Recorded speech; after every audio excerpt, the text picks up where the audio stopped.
골로새서 2장 7절 말씀 다 같이 한 목소리로 받들어 읽도록 하겠습니다. 그 안에 뿌리를 박으며 세움을 받아 교훈을 받은 대로 믿음에 굳게 서서 감사함을 넘치게 하라. 아멘. 사도 바울은 골로새 교회 교인들이 어떻게 복음을 받은 대로 그 믿음 가운데서 행할 것인가에 대해서 이야기를 하면서 7절 말씀에서 마지막으로 감사함을 넘치게 하라라고 이야기하고 있습니다.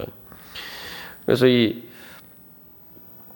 2장 6절 7절 전체가 이제 한 문장인데 결국 골로새 교회 교인들이 해야 될 일은 바로 그리스도 예수를 주로 받았으니 그것에 대해서 감사하면서 그 안에서 행하라는 거죠. 그런데 단순히 감사라고 이야기하지 않고 감사함을 넘치게 하라라고 이야기하고 있습니다. 감사함을 넘치게 하라는 것은 충만하게 풍성하게 차고 말 그대로 차고 넘쳐난다는 얘기죠. 그리고 또한 이 7절 말씀에서 네 가지가 등장하는데 뿌리를 박는 것, 세움을 받는 것, 믿음에 굳게 서는 것, 감사함을 넘치게 하는 것 이렇게 네 가지입니다만 이 네 가지 중에서 앞에 세 가지는 수동태이고 마지막에 감사함을 넘치게 하는 것만 능동태입니다. 그게 무슨 말이냐면은 앞에 세 가지는 하나님께서 우리에게 해주시는 일이 다시 말하면 우리를 그리스도 예수님을 주님으로 받고 그 주님 안에서 행하면은 바로 하나님의 능력으로 저절로 뿌리를 받게 되고 세움을 받게 되고 또한 믿음에 굳게 세워진다는 것입니다. 그래서 그런데 우리가 해야 될 일이 있는데 바로 그것은 감사함을 넘치게 하는 것이다라는 거죠. 결국 우리가 믿음 가운데서 행할 때 뿌리를 받고 세움을 받고 믿음에 굳게 서는 것은 하나님께서 성령의 역사를 해주시는데 그 은혜를 받기 위해서는 바로 주님 안에서 행하는데 어떻게 행하느냐? 감사함을 넘치게 하면서 행하라는 거죠. 그래서 우리가 또 이 말씀은 주님 안에서 행할 때에 또 점점 감사하게 된다는 거예요. 그래서 당장에 힘들고 어렵게 보이지만 오늘 찬양한 것처럼 태산을 넘어 헝곡에 가도 주님의 빛 가운데로 걸어가면 할렐루야 찬양할 수밖에 없다는 거예요. 그래서 실제로 우리가 주 안에서 행하면은 우리가 우리의 좁은 소견 한계 안에서 그런 일들을 통해서 여러 가지 어렵다고 생각할 수도 있지만 그 말 그대로 좁은 길이다 이렇게 생각하지만 막상 우리가 주님께서 말씀하신 대로 주 안에서 실제로 주님을 따라서 가보면은 내가 진작에 순종하고 내가 진작에 이렇게 주님을 따라올 걸 이런 후회를 하게 된다는 거죠. 그래서 그것은 뭐냐면은 하나님이 나에게 정말 좋은 은혜를 주시려고 나를 이끌어 주시고 나에게 말씀하셨는데 내가 그걸 진작에 알지 못했다는 거예요. 그래서 사도 바울이 이야기하는 것은 에베소서 말씀에서도 구하거나 생각하는 것에 더 넘치도록 하시는 분. 우리가 그 주님을 만나기 위해서는 내가 주님을 따라가 봐야 됩니다. 푸른 초장 실만한 물가로 나를 인도하시는 바로 그 주님을 따라가야지 내가 그 은혜를 받을 수가 있는 거죠. 그래서 주님을 따라가 보면은 십자가처럼 보이지만 부활의 은혜에 이르게 되고 그렇기 때문에 오히려 늘 결국 우리가 할 것은 감사밖에 없단 말이에요. 그래서 그냥 감사한 정도가 아니라 내가 지금까지 많은 은혜를 받았지만 또 주님을 따라서 가보면은 더 큰 감사할 제목이 우리에게 있고 그래서 날마다 우리 하나님의 은혜가 우리 가운데 새롭게 넘쳐나게 되고 그래서 점점 더 충만하게 된다는 거예요. 그러니까 넘친다는 건 말 그대로 내가 지금까지 이 정도 하나님 은혜를 받았으면 정말 족한 은혜 받은 것 아닌가 이렇게 생각하는데 주님 따라서 행해 보면은 지금까지 받은 은혜도 내가 지금 새롭게 받은 은혜에 비하면은 아무것도 아니구나. 그래서 점점 그 은혜의 분량이 커지면서 감사도 지금까지 한 감사만으로는 안 되는구나. 내가 더 감사해야지. 이러면서 점점 이렇게 감사의 그 분량도 점점 커져 간다는 거죠. 그러니까 그 전에 감사의 기준에 비하면은 감사가 넘쳐나는 거죠. 그래서 감사는 다른 말로 이제 찬양이죠. 그래서 우리가 이제 천국의 결론도 천국에 가서 우리가 하는 일이 뭐냐?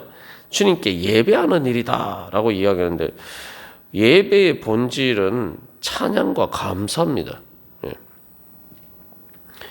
그래서 예전에 뭐 사극을 보면은 뭐 성은이 만극하옵나이다 뭐 이런 이제 표현을 쓰잖아요. 그러니까 그게 그러면서 이제 엎드려서 이제 왕에게 절을 하는데 그게 예배의 본질이에요. 말 그대로 하나님의 거룩한 은혜가 말 그대로 만극한 거 그게 이제 넘치는 거죠.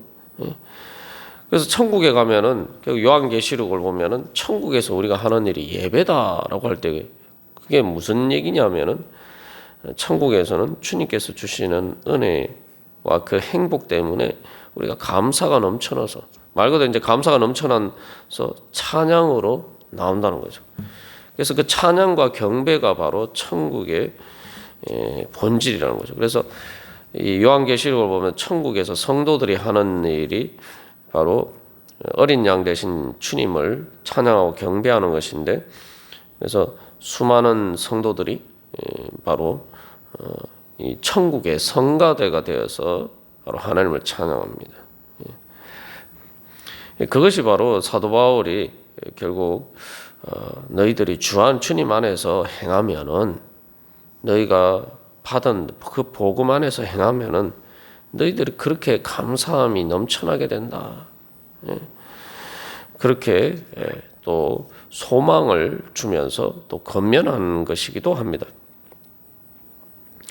그런데 여기서 우리가 한 가지 생각해 볼 것은 그러면은 감사함이 넘쳐나는 것도 저절로 되는 것 아니냐?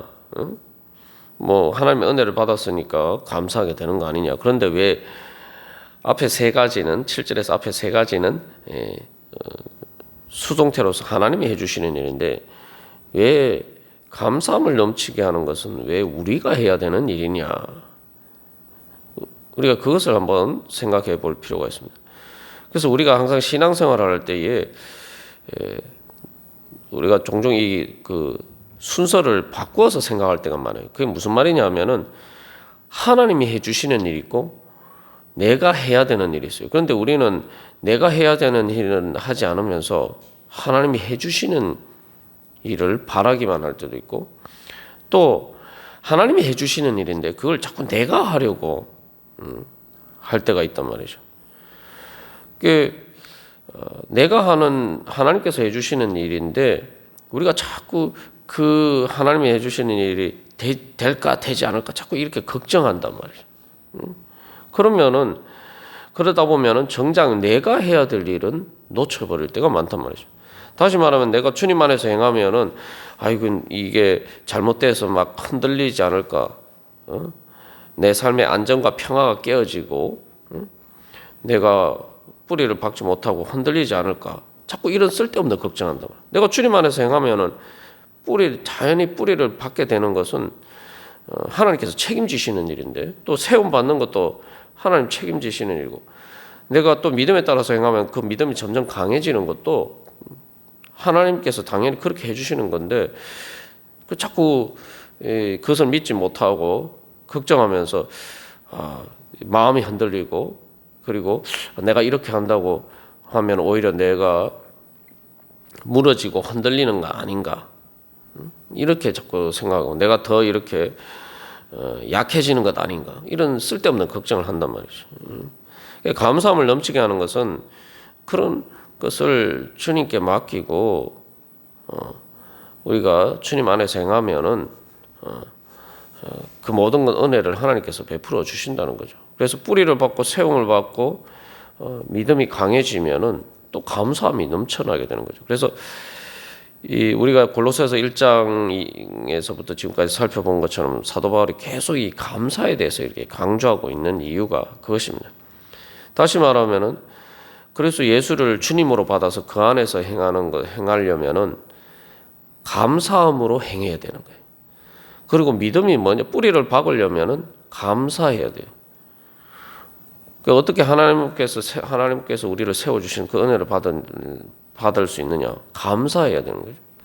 어떻게 믿음이 강해질 수가 있느냐? 감사해야 되는 거죠. 결국 감사가 그 모든 원리라는 말이죠. 그래서 우리의 예배가 우리의 신앙생활의 모든 원리인 것처럼, 신앙생활뿐만 아니라 또 삶의 원리인 것처럼 예배가 삶의 원리고 믿음의 원리라면은 바로 그것은 다른 말로 하면은 감사와 찬양이 우리의 믿음과 삶의 원리라는 겁니다.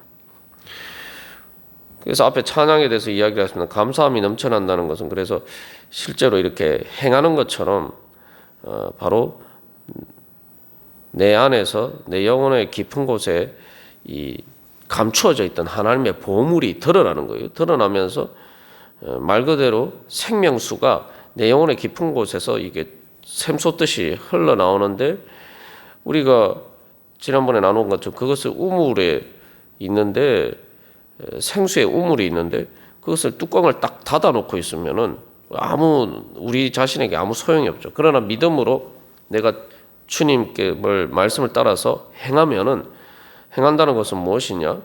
바로 그것을 통해서 내가 실제로 내 마음의 생각과 내가 믿고 있는 것을 행함으로 표현하는 거죠. 그러면은 그것은 다른 말로 하면은 내 안에 있는 성령의 생명수가 샘솟는 그 우물에서 내가 우물의 뚜껑을 열고 그 우물에 물을 깃는 거예요. 길어 올리는 거죠.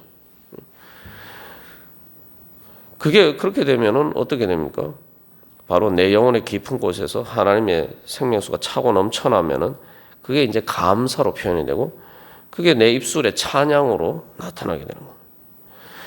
그래서 우리가 이것도 감사함을 넘치게 하는 것이 내가 능동적으로 해야 되는 일이라고 할 때 우리가 또 한 가지 생각해야 될 것은 하나님 주신 은혜를 받기 위해서 내가 은혜를 어떻게 받느냐? 믿음으로 받는다. 믿음으로 받는 게 뭐냐? 다른 말로 하면 내가 감사함으로 받는데, 조금 더 구체적으로 우리가 표현하면은, 그래서 예배할 때도 내가 찬양할 때도 내 입술을 크게 열고 주님을 찬양하면은 바로 그것이 내 영혼에 성령의 생명수가 솟아나는 그 우물에 뚜껑을 여는 거예요. 그것을 여는 것처럼 바로 단순히 내 속으로만 생각하는 게 아니라 내가 실제로 내 입술을 열고, 그 성경에서도 그래서 믿음에 대해서 입술로 시인하라는 거죠.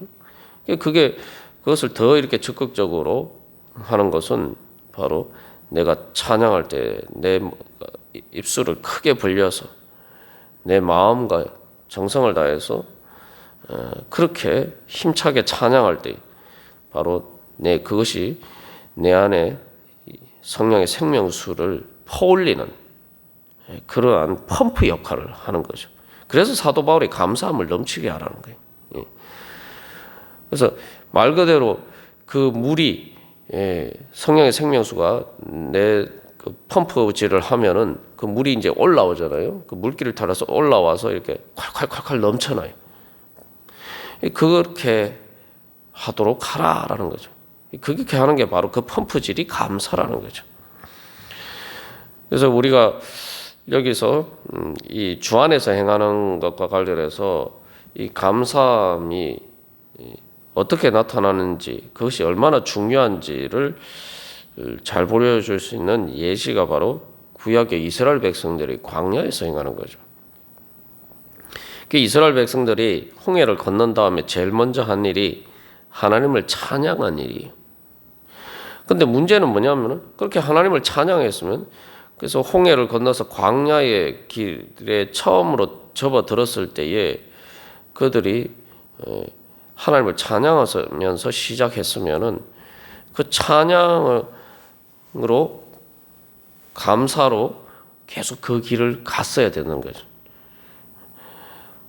그래서 그들이 처음 찬양할 때에 또 찬양하는 것은 하나님 가나안 땅으로 인도해 주실 것을 소망하면서 찬양을 했는데, 그 소망의 찬양이라는 것은 그 가나안 땅에서 하나님의 성소를 세우고 하나님께 감사하며 찬양하며 예배할 것을 소망하면서 그들이 처음으로 찬양했단 말이죠. 그런데 문제는 그들이 처음에 찬양하면서 시작했는데, 우리가 그 성경을 통해서 목격할 수 있는 것은 그들이 계속 광야에서 조금만 문제가 닥치면은 하나님의 은혜를 바라고 소망하고 주님 앞에 기도하면서 말 그대로 주님 앞에 주님을 향한 소망으로 부르짖는 것이 아니라 원망과 불평과 불만으로 계속 그들의 여정이 점철되어 있어요. 그러다 보니까 어떻게 됩니까?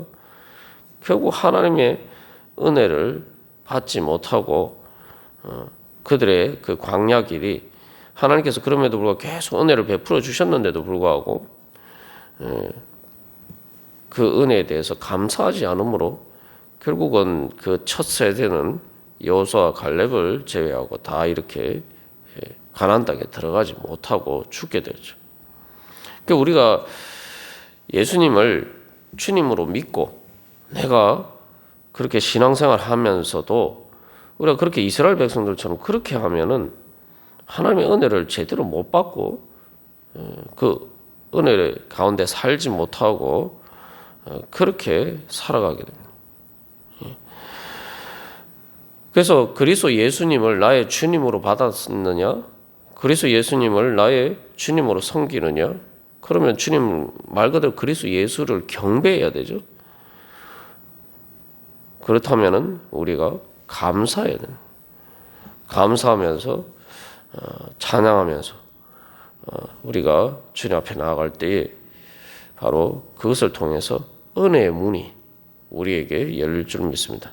오늘도 우리가 그러한 믿음으로 주님께 감사하고 찬양하면서 기도의 자리 가운데 나아가기를 소망합니다. 그래서 기도하실 때 제일 먼저 주님 감사합니다. 주님 찬양합니다. 주님 사랑합니다. 그렇게 고백하면서, 그리고 오늘 하루도 계속 살아가면서 우리가 마음으로 기도하면서 주님 감사합니다. 감사합니다. 감사함을 더 넘치게 하여 주시옵소서. 우리 그렇게 기도하겠습니다.